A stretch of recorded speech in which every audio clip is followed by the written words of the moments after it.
are now plugged into Hooked on Science with Bruce and Tone.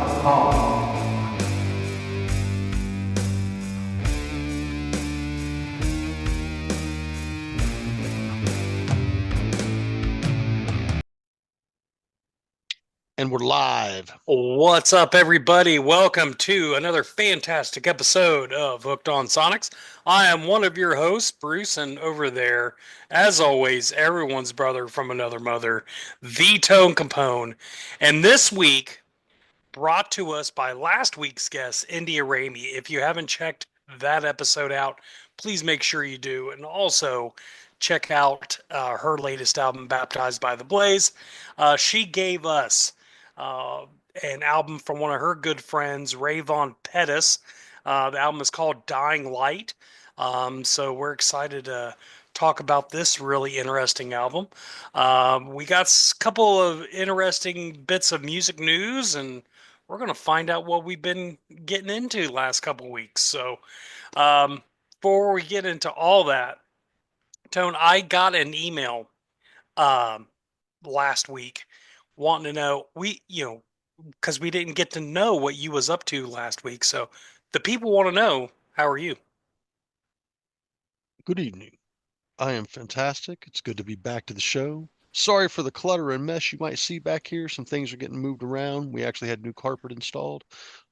Grandson and daughter are moving in to hang out for a little while and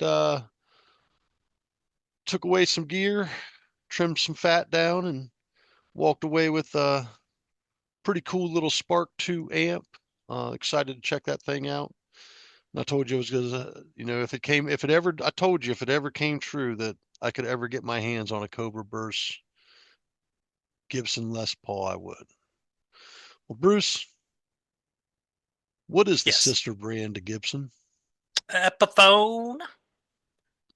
Does Tony own a lot of Epiphones?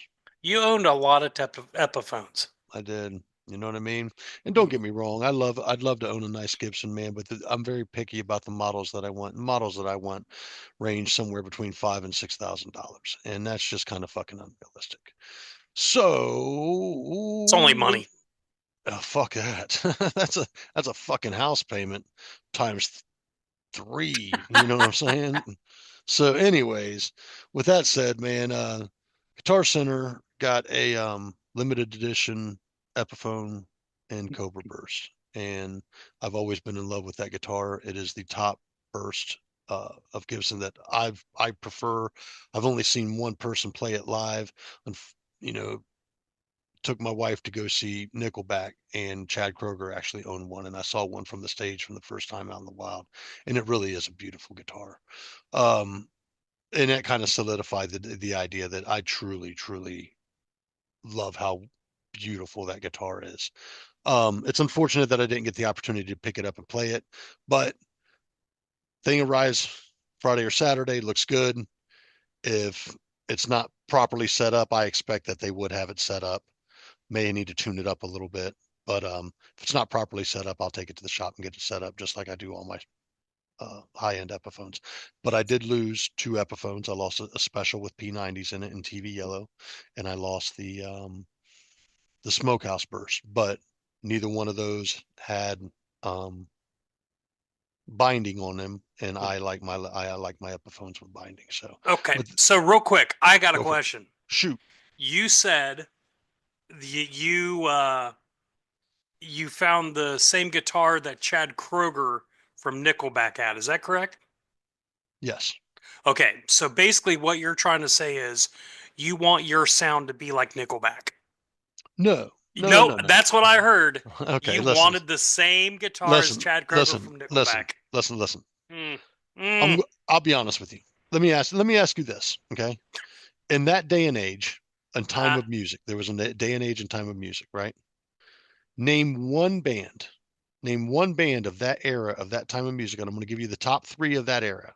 mhm, You had to liked at least one of them. There's no way around it. You liked one of them. Everybody liked at least one of them. Okay. mhm, So I am going to ask you, mhm, are you a Creed guy, mhm. a Three Doors Down guy, or a Nickelback guy? Of those three? Yes. Ugh. You're an idiot. Don't say Oh, come There on. is good rock and roll there, dude. Shut up.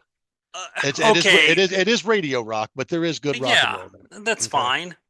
I mean, of those three, I guess I would pick Nickelback. Really, of those three, for me it's Yeah, Three Doors Down. yeah, Now, for my wife, it's Nickelback, and she likes Three Doors Down as well, but it's more of a pop radio thing, pop rock radio thing, and that's understandable. So when I went to go take her to see them, I was surprised to see Chad Kroeger playing a fucking $6,000 fucking Gibson up on fucking stage that I've only ever seen pictures of. You know what I'm saying? hmm So, and at the end of the day, sounded great. I'm gonna imagine those guys. I think they play through Marshalls or something to that effect. Something. But with the amps and stuff that I use and the modelers and shit that I use, I can sound like anything I want to if I want to. You know, like Nickelback. I can hook up a JCM 800. I can hook up an Orange OR 120. I can hook up, an old Laney, and I can do all kinds of shit, dude. I mean, it's just it doesn't matter through modeling. It just makes it easier to haul around. I hate it, but physically hauling around a tube amp, physically hauling around a 412 cabinet, it's a lot of work. It's a lot of work. And Yeah. the cool thing about a Helix, man, is I don't even have to lug any kind of rig. I can set it up inside the Helix and go directly to the board from the Helix. Well, So good. other than that, fuck you. And let me ask you something, sir. Let me ask you something. How many Yeah. custom Les Pauls do you own? Um, that sound like Nickelback? Zero. That's none. Shut up. Trust me, you're gonna love the guitar. I know I've showed you the Cobra Burst and Gibson before, and you're gonna love it. I'm just telling you the only time I've ever seen it in the wild with my own two eyes. Out of all the shows that I go to, dude, out of all the guitar shops and shit that I go to, whenever I'm out and about, I've Yeah. never seen one. The only one I've ever seen in the wild that wasn't that Chad like Chad Kroger was playing. Uh-huh. I did go to the Gibson garage down in Tennessee down there when I was down there. That's where I Yeah. picked up the Slash hat. They had a Slash guitar that I would have loved to have been able to walk right out and fucking take it home, but it was unrealistic. So they also had an Alex Jones Silver Burst that was fucking dope from Tool. However, they did have one Cobra Burst guitar, but it wasn't the Les Paul that you and I know. It's the one that has the double horn. Yeah. Yeah. Gross. Ugly looking, dude. Yeah. And dude, that's not the one that for me. It's not the one Yep. for me. So have I ever seen an actual Cobra Burst Les Paul in the wild? They only played by Chad Kroger. And it is what it is, but That's all right. it's beautiful, dude. When you see it, you'll see. You'll see. Yeah. I'm just waiting to see the design because they'll say it's Cobra Burst and it'll look very similar in certain ways, but the wood grain is always slightly different, dude. And I want to see it. I want to see it. I'd like fucking get here now. Well, in the middle of all that drooling over this new guitar, have you been able to listen to anything? Oh, dude. You sure you want to open that can of worms right now? Well, that's kind of what part of the show is. Huge. After Sonic Temple, I'm still crushing on Power Trip and Obituary. Sanguisugabog, listen to those dudes. We actually watched the Sanguisugabog set from Sonic Temple right here at the house, hmm which is cool. It's out there on YouTube. And then we what else I've been listening to? A little bit of Napalm Death. Been checking out some Napalm Death again since the concert. Need to go listen to some Melvin stuff. Um, what else was I listening to here recently? Just really jamming those two release albums and that one release album that's got the 2014 or 2008 to 2014 stuff of Power Trip. Yeah. Really been crushing on that stuff, dude. I love every song on all three of those albums, man. I am a fan of, but that's where a lot of people don't understand. So that brings me to ask you a question, good sir. Yeah. The first time you heard a rock and roll song, okay? Mm-hmm. and you knew this was rock and roll, and you dig rock and roll and rock and roll. You knew it was different than anything you had heard before, because everybody knows once you hear a rock and roll song compared to any other song you might have heard before, it's a bit changing, especially if it gets you right. Mm-hmm. What was the first one for you? The first one, I have no clue. I would say the first one probably got it. Maybe Let Me Go Rock and Roll. AC/DC? No, Kiss. Kiss? Okay. Okay, good Maybe. good call. Because Good that was call. one of the first Kiss albums I ever picked up. So Cool. from Hotter Than Hell. So, So for me, it would have been Quiet Riot's Metal Health, mm-hmm. that album, right? So then we have a stepping stone that takes place where you have an introduction, your very first introduction in any kind of metal, punk, crossover, thrash, whatever. Mm-hmm. What was the first thing you heard then? Slayer, Seasons of the Abyss. Killer way to fucking get introduced, pretty heavy too. For me, Suicidal Tendencies, Institutionalized, that first fucking album. I knew right then and there. I love that shit, and I would follow Suicidal Tendencies. They're tattooed on me still to this fucking day. Mm-hmm. That's how much a fucking band means to me. However, fucking crossover thrash is where my introduction into metal started. Mm-hmm. Okay, because early Suicidal would sound more punk. Yeah. You know what I mean? And there was and they incorporate punk, thrash, Mm-hmm. metal. They're crossover thrash is crossover metal, whatever you want to call it. Right. Same thing goes for Power Trip. That's why I'm probably so fucking deeply enthralled in these guys, is because they've got the juicy riffs, man. They just like and then they riff down, and then they add their nice little judgments in, and it sounds great, dude. And the vocal work and the delivery of what's being said there is fucking amazing, dude. Riley Gale is an amazing fucking vocalist. Seth, who's picked up the reins for those dudes and live, amazing vocalist. I'm digging on the Seth and Blake Ibanez, who is with Power Trip, their other project called Fugitive. You can check them out on Bandcamp. I'm digging those dudes. I think there's a few releases over there, might be EPs or something. Digging the fuck out of those dudes. But that's what I've been eating up musically. Sorry, brother. There you go. Yeah, There you lots. go. Well, let me show you some of the cool little things I was able to pick up. Now, unfortunately, a lot of these, I got a couple 45s, and unfortunately, I didn't get the versions where it actually had the original sleeves to them, but still pretty cool at a really good price. First up, we've got the original 45 from I Was Made for Loving You, Nice, and on the B side is Hard Times, nice. one of my favorite Ace Frehley songs. Let me tell you something about that old Mhm. Kiss stuff that I absolutely love to this day. Mm, Just seeing that Casablanca logo, you knew you was getting into some good shit. yeah. Yeah. Let's see. Next up, I also picked up a single of Hide Your Heart, Kiss, Okay. and, and the B side on that was Betrayed. That's a Interesting. that's a really cool deep cut. Hot in the Shade doesn't get enough love, but It was my exit album. yeah, I get it. I liked it though. I like it Uh, too. picked up this bad boy. This is Excuse me. a reissue of Screamin' Jay Hawkins' first album, At Home with Screamin' Jay Hawkins. This was recorded in 1956 and 57. This included um, the big hit of his, I Put a Spell on You. Um, Lots of other cool Screamin' Jay shit on here. That's I dope. love. It's a classic. Let's see. And brought to us by our friends at Friday Music, I got the re-release of Fraley's Comet Live Plus One.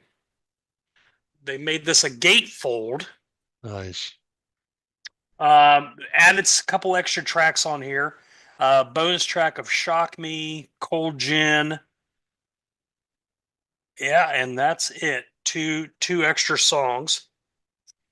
So it's live plus 3. Yeah.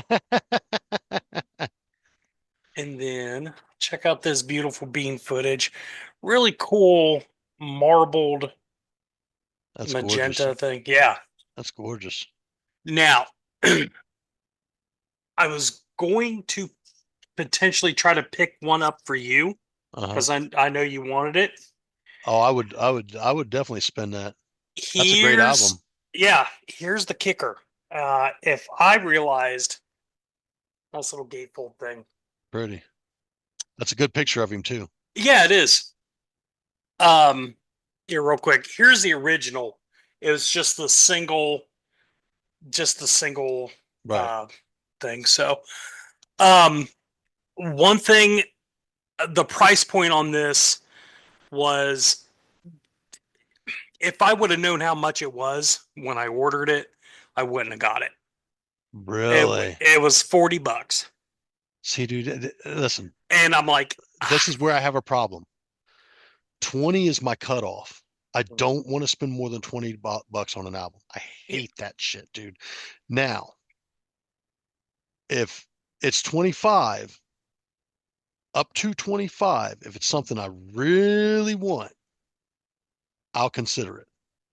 yeah, But I hate the idea of ordering an album and shipping because there's the cost of the album. So not finding it in the wild but wanting it is a struggle for me. You know what I'm hmm saying? yeah. Again, there's only 7 songs on here.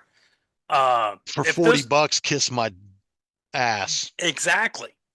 Uh, Ass. so Ah, ah. negatory Ghost Rider. We got your ass. Ah, ah. But I believe that completes my Friday music um Well, hold on. collection. Think about this. Yeah. You just showed us the original and the re-release. The re-release has 2 new tracks on it. hmm So, are you getting your money's worth at 40 bucks with the gatefold, the 2 new tracks? No, because the tracks were already released on. There was 2 compilation albums that John Regan, the bass player for Ace, put out of Ace's solo stuff because Ace owed him money. It was 12 Picks and Loaded Deck. 2 of those songs were already released off that compilation. So I'm literally getting nothing new. Aside from the gatefold. Yeah, exactly. Okay. But Well, if this hey, was dude, that's one thing I've heard about Kiss collectors, dude. yeah, Shit gets re-released. They're not getting anything new, yep, you know. Uh, yeah. for as much as Kiss says that they have in the vault, fans really do get kind of stiffed, and you get to wondering, is there really that much left in the vault? There's a ton of shit in the vault. The problem is with Kiss stuff now, it's not up to Gene and Paul, it's up to Pop House, who has their Because catalog. they sold their catalog. Correct. Now, rumor has it that there is going to be a 50th anniversary release of Alive that's supposed to include a bunch of extra stuff and a 50 anniversary something else. I think Dress to Kill. Ugh. Oh, Dress to Kill's good. Ugh. It ain't great. It's good. It's really good. Ugh. The deep tracks on that's what's great. Bleh. Get out of here. That You shit is shut. fucking caca. That is one of the worst Kiss albums. I think the only thing worse is fucking The Elder. Oof. Speaking of which, Yeah, let's talk about that. Hey, before we go in too deep of what our a good next, segue. that's right. Next week, we are going to have our illustrious panel on with us to discuss all things Kiss. It's the great Kiss debate. Um, our friends, Scott Stevens from The Wait, uh, Chuck G's from Beyond Neptune, and our very illustrious, our the elder, the grand wizard of the panel, West Beach from the Plasmatics. all gonna come on next week to join us to talk all things Kiss. It's gonna be some really cool topics. Uh, So it's gonna be fun. just real quick, before we go in and get into that too much, do me a favor, man. You were telling me something the other night, and I was kind of busy, and I caught a little piece of it. But you had said something that Wes had reached out to you Hmm. through email, and I know that you guys communicate back and forth. And I wish I could, if I had the time to communicate with everybody and hang out with everybody. If they ever see me, find me, I would love to chill with any. Like if I ran into Wes, I would probably freak the fuck out. If I ran into any of the members of Sons of Silver, I would probably freak the fuck out. You know what I mean? If I ran Yeah. into fucking Emmy, dude, I would probably freak the fuck out. Like, man, it's fucking awesome to see you. Just anybody that's been on the show. Yep. But Wes has always been a friend of the show. He was, I think, our first major guest, Hmm. and he's always been there for us. You know what I mean? And Yeah. I know that you guys communicate back and forth, but you were saying that you were conversing with him about, I think, the show last week or something about me and Sonic Temple. Yeah, yeah. It's basically he was really digging. He really digs India Ramey. Really loved our episode last week. Um, yeah, he's like, there's no way I could do that festival shit. That multi-day thing, and I'm with him. I couldn't do it. I couldn't do it. It takes a And different breed, dude. yeah, dude. And he also shared this really cool album with me, and I might give it to you next season. Um, it's another project that Ross the Boss had with a Nice. female fronted band called Shaken Street. It was really cool. It was an album back from 1980. He turned me on to that. So, really cool album. Really cool. So, yeah, but yeah, Wes has always been a great friend of the show and stand-up guy, and can't wait to have him and the rest of the boys on next week. Let me make this perfectly clear. Hmm. This last run of shows, it's been Hmm. nice to have guests on. Love having the guests on. But you and I have not really exchanged albums for a minute because of the way shows have really worked out.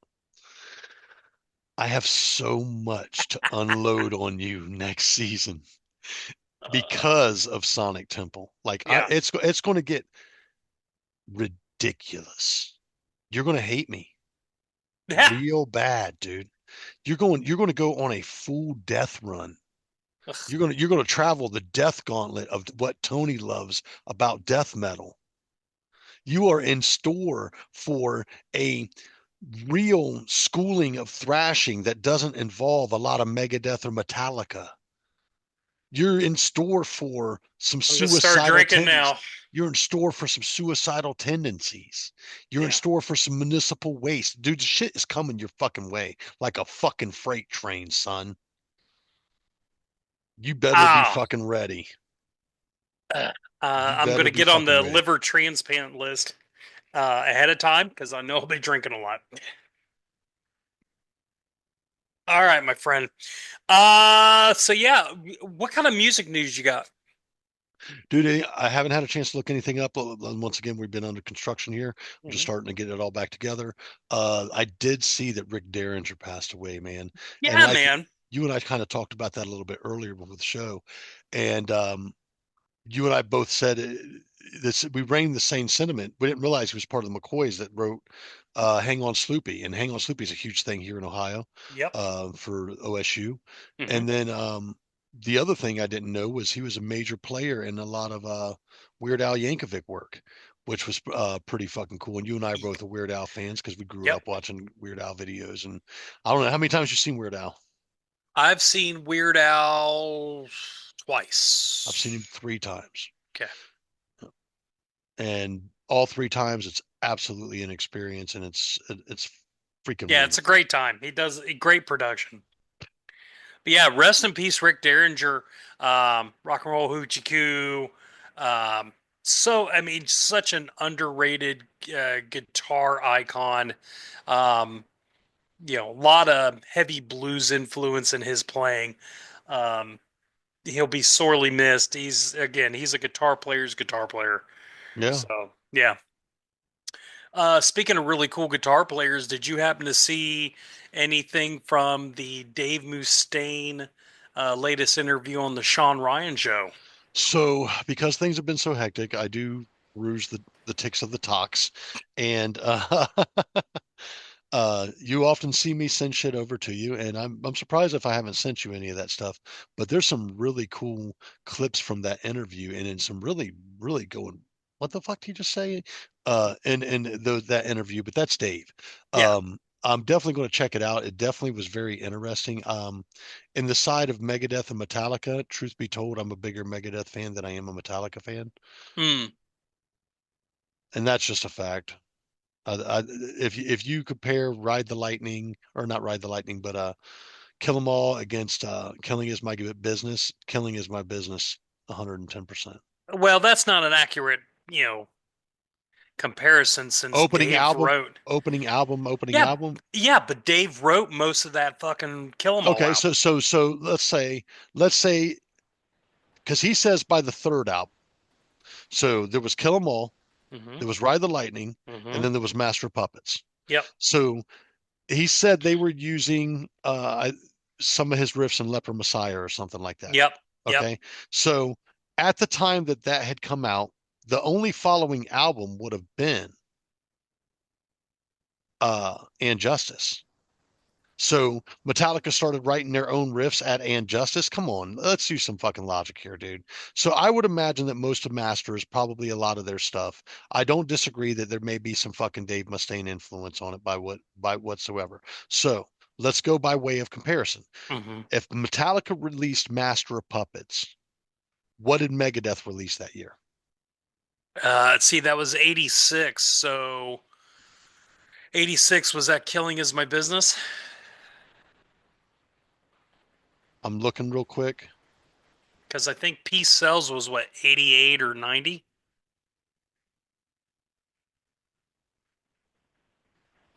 Give me a second. Give me a second. I'm looking it up right fucking now. Killing Is My Business was in 85, so they did Peace Sells in 86. So Okay. you compare Peace Sells to Master of Puppets. God, that's a tough that's a tough. That's fucking tough. But I'll be honest with you. I'll take Peace Sells. It was much more raw, much more angry, dude. Yeah, definitely more angry. Dave was an angry dude. God damn, I can't make a choice on that right now. That's tough, ain't it? It's That's fucking super tough, tough. duh. That's fucking tough, man. Hey, that might be a topic for next season.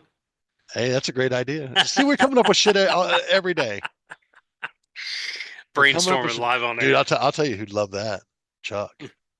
Oh yeah. Yeah. Chuck, that'd be a good one. I should Yep. ask him that sometime. I should like, hey, just real quick, 1986.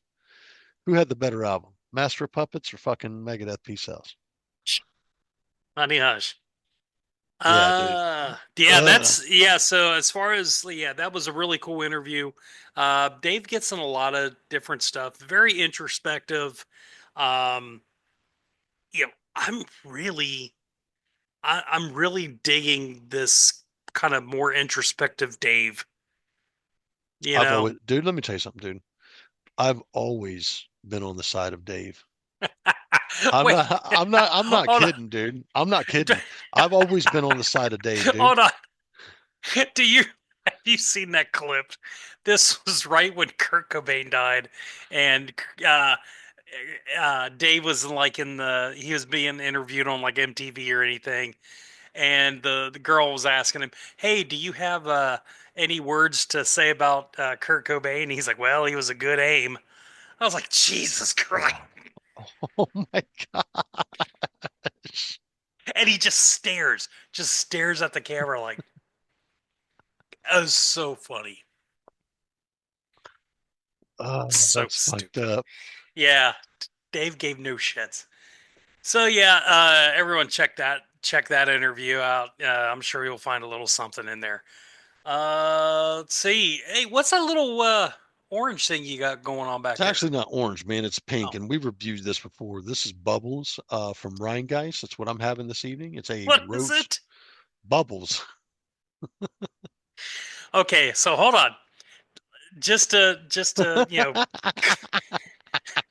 clarification, we're drinking bubbles and we're getting Chad Kroger's guitar. Listen, Got listen. it.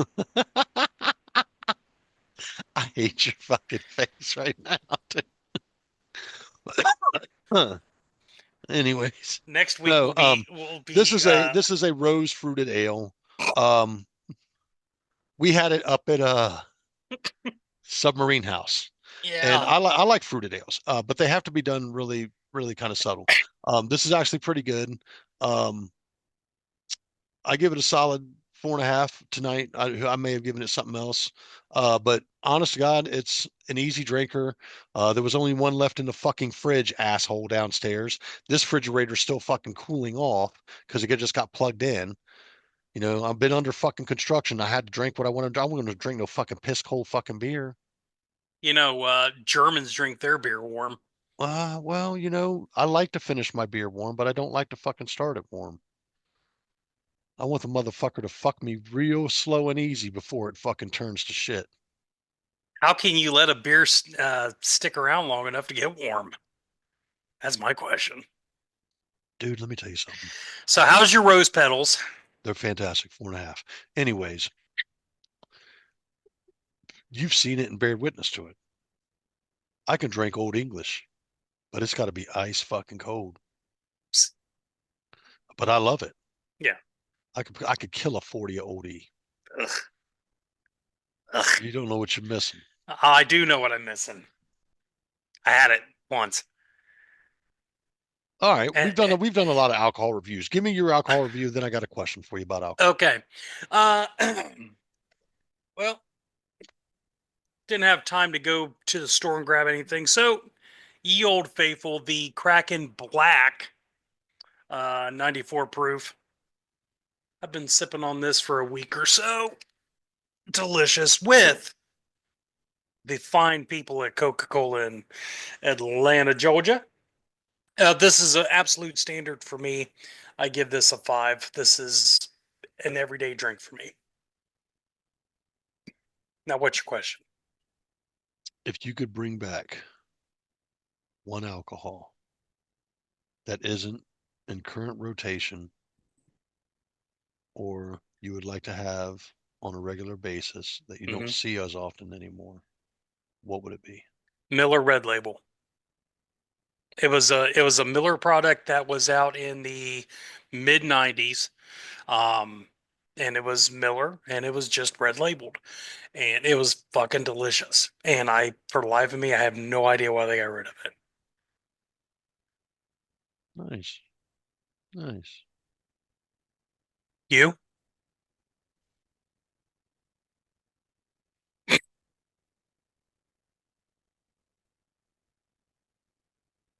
Honestly,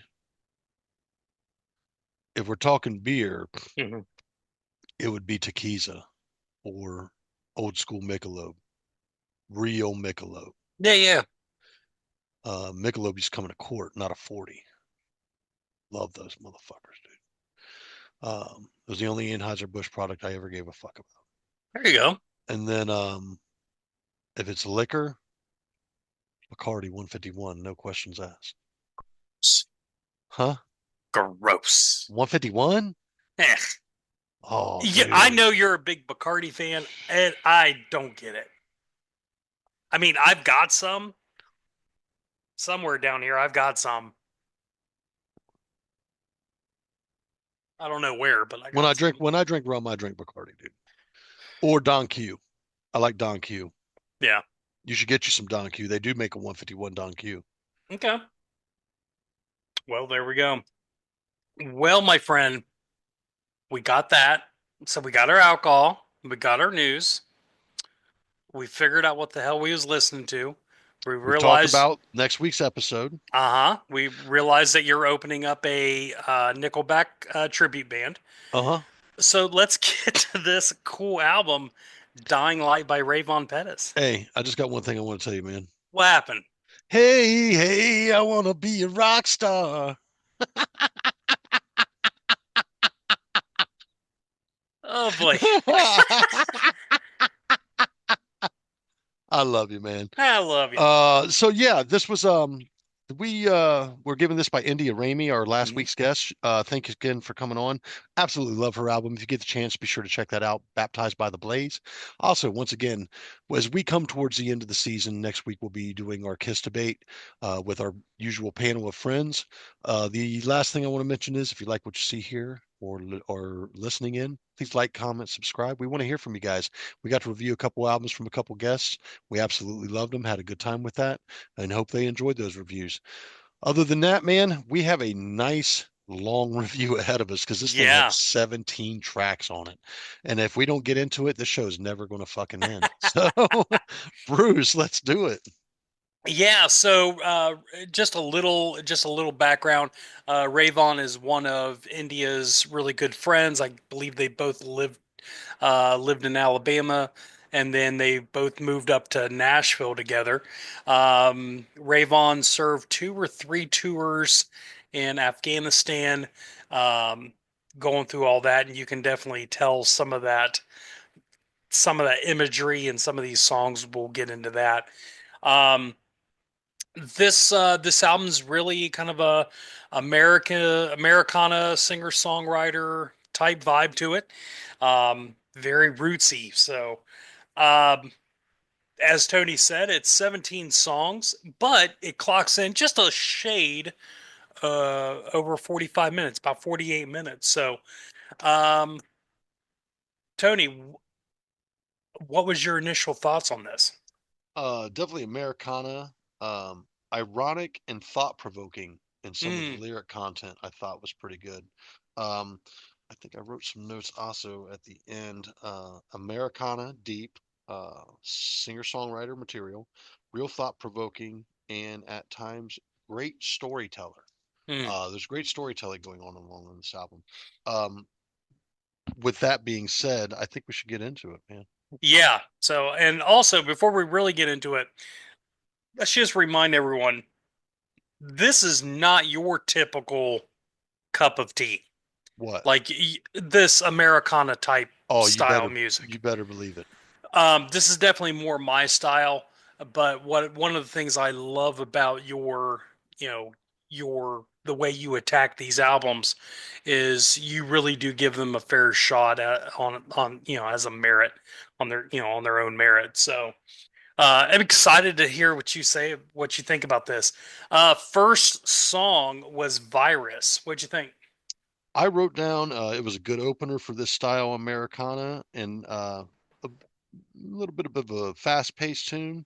I gave it an A. I thought it was a Mm. good intro, man.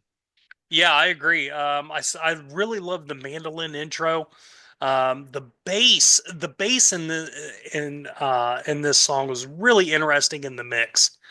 That really stood out to me. Um, Sounds like a song about a guy consumed by a girl. You know, it happens. Very bluegrassy Americana feel to it. I gave it an A as well. Really good opener. Okay. Yeah. Track number two, we had Lily and Abdullah. What'd you give Yeah, on man. that? This might be my favorite song on the album. So we're only in track 2, and I'm like, God bless. I kept going back to this song. A plus. Feels like it's a song about some real people that he knew. That's what it felt like. The description in their story was so it really brought you there. It's very stripped down. There's so much tragedy that both Lily and Abdullah experienced, and I was really glad to hear that they had a happy ending. So my sentiments would probably ring the same. I wouldn't say it was my favorite track on the album. I did give it an A. I Hmm. said it was deep emotional tale of love and life is a terribly beautiful thing. I thought it was a really cool track, and you're right. The storytelling really shined through on this track. It was hard not to fall in love with this track because you were so enthralled by what was being said in the story. Yeah, So yeah, yeah, it was a hell of a track. So I give it an A. yeah, and the song was what, only 2 or 3 minutes, and you really got emotionally invested in these two, Mhm. and that's a pretty interesting feat to be able to do that. Oh yeah. Uh, so next up was Alabama Boys. What'd you think? I give this one an A as well. I said it Mhm. was more upbeat, tongue in cheek, but direct. So some of the message was kind of, you know, like on the nose, but it's like you ever seen Shaun of the Dead? Yeah. So Sean has a red pen that kind of explodes in his pocket or some shit. And throughout the fucking show, everybody says, "Hey, you've got red on you. You've got red on you. You've got red." So it's kind of tongue in cheek, but it's on the nose. You know what I mean? So Yeah. that kind of that kind of gave me that vibe. What'd you feel about it, man? I gave this an A plus. It's a great boogie woogie honky tonk song. Fun piano playing, great imagery in the lyrics. I love that. I love that line. Alabama girls make it hard on each other. They love their daddies, but they hate their mothers. Yeah, That's such a good line. Again, the bass really stood out for me on this as well. Really fun song. Really fun song. A plus. okay. Track number 4, The Rain. What were your Mhm. thoughts on that, man?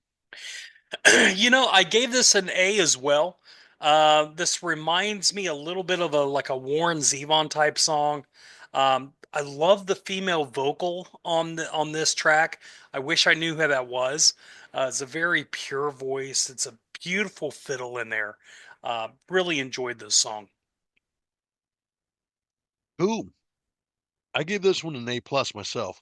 Mm, It was probably my favorite track on the album. interesting. The duet with a female feature, great play on each other is what I wrote down. Yeah, This was a standout track to me. Really, really, really like that track. yeah. No, that was solid. Track number Uh, 5, Caveman. Caveman. Let's see. I gave it an A. I said I feel like I could be the old man in the song when I get older. I don't get a lot of people. It's like I could definitely see, the story. It's a really sad story. A man who lost everything. It was such a sad song. It's like, you know, he lost his wife because, they couldn't get along because he was just kind of a miserable SOB. His kids didn't talk to him anymore. He's just, he just went into his cave. Um, really sad, but a really beautiful song. I really like this song. Gave it a solid A. I gave this one a solid A as well. I said it was Mm, a toe tapper, and I loved the line about the Reaper. Can't remember exactly what that line was, man, but mm. I was just like, whoa, man, damn. So yeah, this one rang a hardcore A to me too. Loved it so far, man. I'm 5 tracks in. I'm digging on this album, man. And then Yeah. Americana is not my thing, so I know that. Um, One thing I'd like to say is, we get to a point for me that some of this stuff starts to grind on me. Hmm. Okay, so we may be revealing that very shortly. Next up is The Wolf. What'd you think? It's a little medium paced tune. It did not resonate with me. I gave it a C. A C. Yep, this was totally skippable for me. Okay. First skippable track on the album for me. Um, I won't say that it doesn't fit the album, but this may be where a little bit of fatigue was kicking in. Okay, Okay. so it's not to say that the track was horrible. However, I could skip it. Yeah. I could move on without it. And I really wanted to like the song, to be honest with you, because I love the title. Hmm. What'd you think on No, it? I gave it a B. It's super cool banjo, and it's a really interesting mix on the song. The lyrics are good, but not great. For me, it wasn't skippable, but as compared to the previous songs, I'm like, yeah, it's good. I'm not going to skip it, but eh, I'd skip it. yeah. Not to be mean. I'm No, just no, saying no, yeah. it's a skippable track for me. Yep. Uh, Track number 7, Dying Light. What were your thoughts on that, man? gave it an A. It's a great storytelling song. Okay. I gave it an A as well. I said I Hmm. love the solo on this. I also love the references here. This is another part of storytelling that just this guy is hitting a home run, Hmm. and the jam goes along with it really well. Really dug that song, and I believe that's title track. Yeah. It fit the album, man. So great job there. Yep. Track number 8, TVA. What were your thoughts on that one, man? Yeah, Tennessee Valley Authority.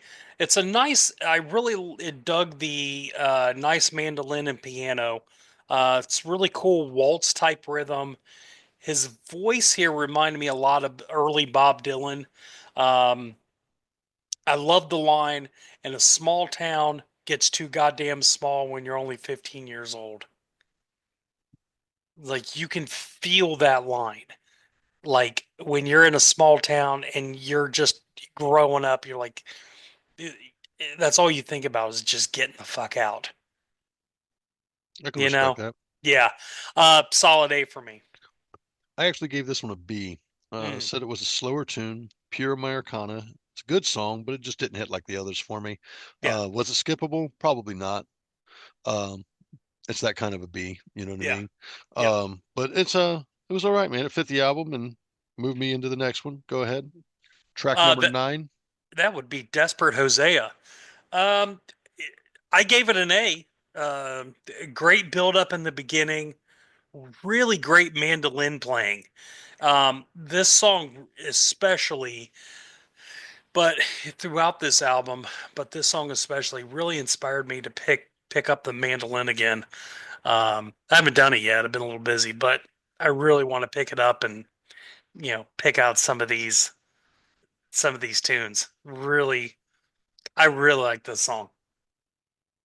I actually gave this one an A plus. Said Mm, I love the intro on this. Lots going on. Most jamming tunes so far.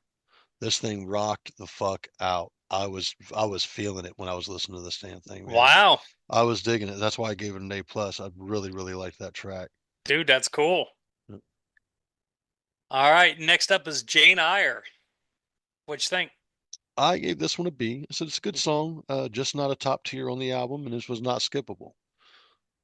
Yeah, you know what? I actually agreed with you on that one. I gave it a B.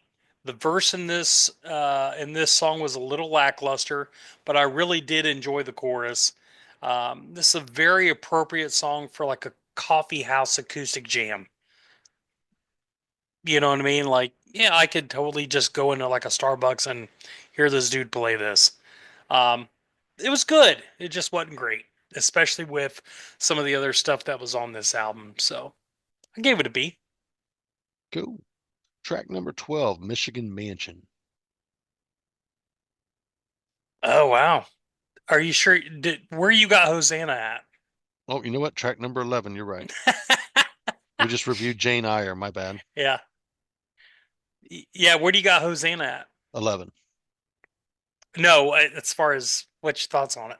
Oh, very mellow tune, simple, touchy. Uh, Americana, man. Once again, just it's a classic Americana tune. It fits the vibe of the album. Nothing wrong with this. Was a solid top tier tune for the album. I gave it an A. Hmm. Now see, I gave this a C. It's a pretty melody, but this song is not really caught me at all. Hmm. I kept finding myself going to skip. Like I just was not interested in this song. I can't tell you exactly why, other than it just didn't grab me at all. So Okay, totally skippable for me. understandable. Track Hmm. number 12, Michigan Mansion. We sure? Yes, motherfucker. I love you, man, but come on now. We got 17 to get through, man. I'd like You're to get this happy. thing done. I'd like to get this thing done in under an hour. Oh, you big baby. I know you can't wait to get back to your chord charts on Rockstar, but okay. Michigan Mansion. I gave this an A. It's a stripped down love song. Can't figure out what he's playing. I don't know what that instrument is. Could you pick out what that instrument was? It's a really unique sound. Uh, I'll bring that to play. I actually gave this a B. It's not Mm, skippable. Almost felt Celtic. Felt that there was a Yeah. bit of a brutal story going on there. Um, However, I think what you're looking for there is probably that could be a mandolin. No, wasn't a mandolin. That could be you know, a number of you're talking about the stringed instrument, ain't you? Yeah, yeah, yeah. I couldn't. Yeah, dude, I'm telling you, I think it could be a fucking mandolin, man. Well, listen, there was plenty of mandolin on this album, and it didn't sound like that. All I right. don't know what it is. To me, it was very Bob Dylan, another Bob Dylan esque song. Okay. So, but you gave it a B. I gave it a B. Not I gave, skippable. yeah. Ah, Next up, Leanne. Leanna. I gave this one an A. I said Mhm. another deep song about loss, another deep story. The ending actually made the cut because this was going to be a B, but I think Mm. something popped off in the ending, and I really, really, really liked that. And it moved it into A category for me. So yeah, what'd you give it? I gave it an A as well. It's a very somber, very visual song. Again, the songwriting in this was really good. This is really good. Um, yeah, I was pleasantly surprised with that one. Okay. Track number 14, Rose Rose. Rose Rose. I gave this another A. It's a very upbeat song, a nice change from the last few songs. Um, the last few before this has been little dragging a little bit. So you know, if you're trying to listen to this all the way through, I can see where it would get a little wearing. You know, so Rose Rose was a nice change, nice upbeat change. And that may have been what happened for me Mm, because this would receive the lowest rating I've given to any album in a long time. mm. I gave this track a D. Woo! I said, felt it was all over the place, was hard to follow, uh, song fatigue at this point. Mm. I wrote down beside it, I was like, this could be struggling from me getting song fatigue from listening to the album, but it didn't. It to me, it just felt like it was all over the place. It was the most disjointed track on the album, in my opinion. Um, and I'm entitled to that. That's what I do here. So, it was not my cut. I would completely skip this track. I may give it one more listen if I ever listen to the album again, just to kind of see what I may have missed there. Yeah, But other than that, at this point it's a straight skip. yeah. But There it you could go. be song fatigue, dude. So No, I get it. Next up, Cyron 47 sings the end of his life. I gave this one a B. Started spaghetti western, but then mixed Americana. Not skippable, Mm. but just not for me, not a top tier track on the album. I actually gave this a C. It's just kind of an song. I like the guitar in there. I love the ethereal sounds in the background, but it isn't a must listen for me. I could probably skip this. Nothing really, you know, other than some of the guitar and the sound background sounds. I like the spaghetti western part of it, man. Yeah, That's what make it would make it not so skippable for me. So there you go. uh, Next up, Chalice of Malice. I gave this one A. I said sway Americana, almost church gospel vibe in areas. It was short, only a minute and 31, man. Kind of blew my Yeah, doors off for a minute and 31. I gave it an A. yeah. I actually gave it a B. It was a quick little, like you were saying, under 2 minutes. It's more like a poem than a song. Um, I just put in there, he's alive, because it just kept saying he's alive, he's alive, he's alive. Yeah, it's B. Okay. It's fun. All right. And that brings us to the closer. Dirty Yellow Daughter. I didn't know what to think when I read that title. Yeah. I really fucking didn't know what to think. Kind of blew my doors off. I stated this was a good closer for the album, but think Leanna would have been the banger of a closer. Mm. You know how we often talk about song order. Yeah. If you were going to do something, I think swapping this for Leanna could have really closed that fucking out. Like, I really like the ending on Leanna. I Mm, think it would have been the fucking banger of a fucking closer if they would have killed the album with that. yeah. But I gave that one a B. Would you give it, man? Uh, I gave it an A. A nice closer. Has this really had a Grateful Dead sound? Um, and I went back as like it was bugging me for a couple days. Like, I know that song sounds so much like something. I couldn't figure it out, and it dawned on me. It really sounds like "Friend of the Devil" from Grateful Dead from the American Beauty album. So, guys, check that out and check out this song and see if I'm full of shit. I don't think I am. Um, so I like that. That's one of my favorite Grateful Dead songs, "Friend of the Devil." So nice closer. Really dug it. Solid A for me. All right. I gave it a B.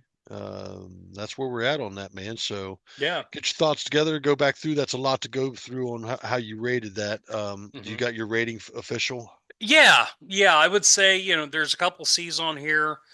Um, I, even though this is more my type of music, um, I did think it was a bit long, even though it was under. It was like it was under an hour. It just felt long. Um, there's a few songs on here you could have cut out, and it would not have hurt this album at all. Um, I I really like this guy's songwriting. I do not think he's as good of a songwriter as India is, and that's no disrespect to him, but his his he's got some really good chops. He's got some really good stuff in here. Um, Interesting backstory, great visuals in his songwriting. Um, I could have done cut out some of the fat on this album. It would have ranked higher for me. I'll give it a I'll give it a 7.5. Uh, while I was going through what I rated everything, I came up with of 17 tracks, I had 5 Bs, 1 C, and a D. Mm-hmm. I honestly think this guy could have cut down 7 tracks. Maybe if he wanted to not go so bad, 5. And this album probably could have scored a little bit higher for me. Yeah. He could have went down to 10 tracks and this thing would have been, I mean, those tracks that I'm about to, that 5 that I gave Bs, 1 I gave a C, that's 7. 1 I gave a D to. Mm-hmm. That's a lot of fucking dings, man. That's a lot of dings. And I really liked the album for the overall part, man. You Yeah. said you went 7.5. Yeah.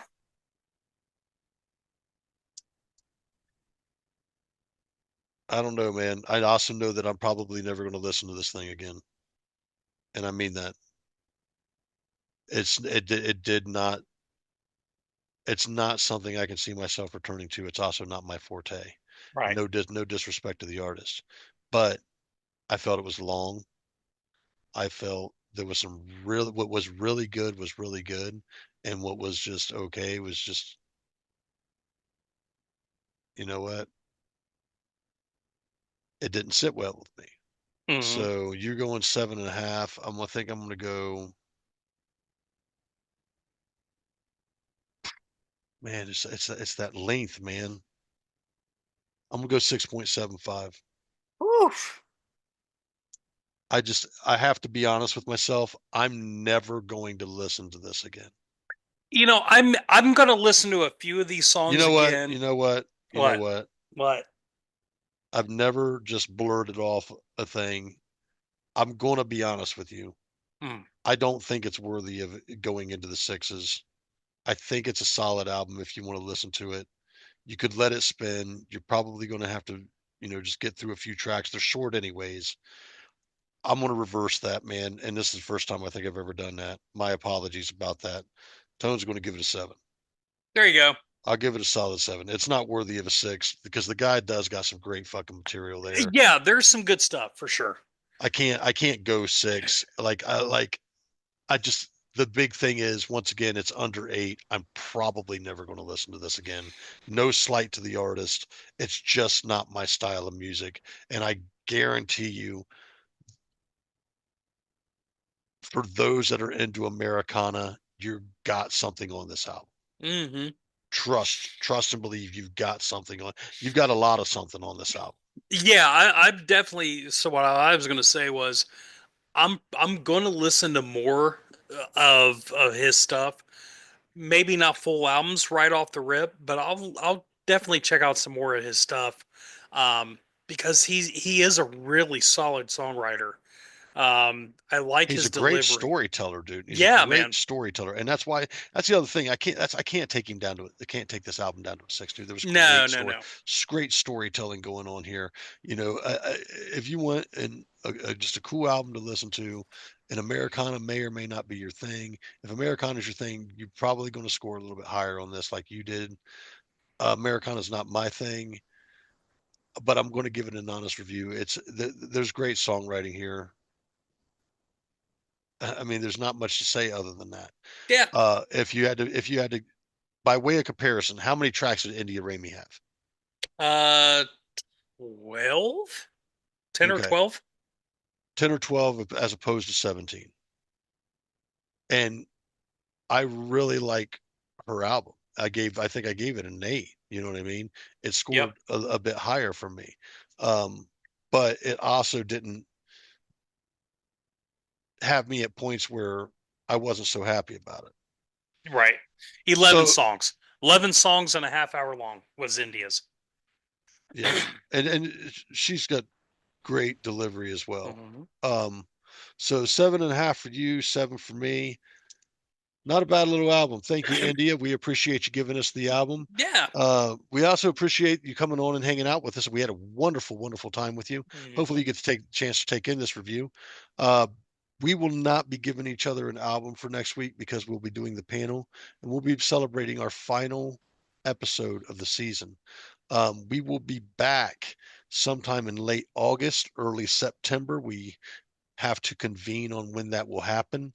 Um, we'll do our best to put out some kind of warning to you, let you know that it's coming. Other than that, we want to thank each and every one of you for tuning in and hanging out with us. It's Hmm. more than appreciated. And don't forget to hit that like, comment, subscribe. Give us an album to review, man. We've been having fun reviewing everybody else's albums. We want to hear more from you guys for sure. Yeah. Bruce, you got anything to say on that matter? No, I mean, I think the more we hear from all of you guys, the better we get, and honestly, the better it makes us feel. So we're not talking into the ether. It's good to hear from the people we do hear from. Definitely want to hear from more of you, and yeah, we appreciate it, every damn one of you. Good deal, good deal. Bruce, I just wanted to mention, while I was out and about at a few concerts and events this past week, I Mhm. did hand out some stickers. I did hand out some business cards. People may find us and we may get some ads. If you found us, let us know that you ran into me at a show. I'd love to know that. Yeah, Had a good time rocking out with you. Bruce, always been a pleasure. I'm so angry that I cannot give you. It's been weeks since I've given you an album, dude. I have so much to give you so bad. And I know I could just say, "Hey dude, go listen to this album." But it's even I like to hear your review on it. yeah. So, with that being said, I'm Tone. I'm Bruce. We're hooked on Sonics and we'll see you guys next week for the Kiss debate. Thanks for tuning in. See ya.